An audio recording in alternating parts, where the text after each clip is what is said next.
తెలంగాణలో current demand peaks కు చేరింది. నిరుడు ఫిబ్రవరితో పోలిస్తే ఈ ఫిబ్రవరిలో కరెంట్ డిమాండ్ బాగా పెరిగింది. గత ఏడాది ఫిబ్రవరి నెల మొత్తం 14,526 మెగావాట్ల విద్యుత్ డిమాండ్ నమోదు కాగా ఈ ఫిబ్రవరిలో 23వ తేదీ వరకు 15,031 మెగావాట్ల డిమాండ్ నమోదైంది. ఈ నెలలో ఇంకా 5 రోజులుండటంతో డిమాండ్ మరింత పెరిగే అవకాశం ఉంది. కాగా జనవరి, ఫిబ్రవరిలో ఇప్పటి వరకు సగటు విద్యుత్ వినియోగం 256.74 మిలియన్ యూనిట్లకు చేరింది. గత ఏడాది ఇదే సమయానికి 242.95 మిలియన్ యూనిట్లుగా నమోదైంది.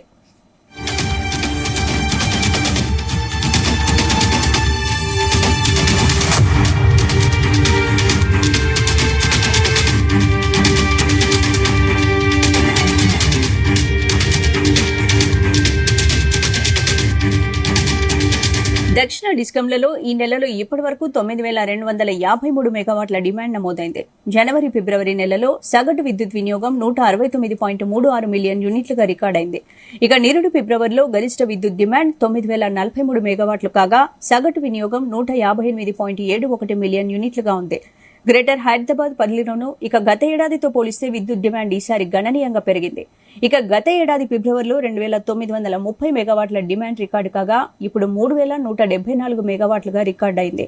సగటు విద్యుత్ వినియోగం 57.34 మిలియన్ యూనిట్లుగా ఉంది. గత ఏడాది ఇది 51.69 మిలియన్ యూనిట్లుగా నమోదైంది.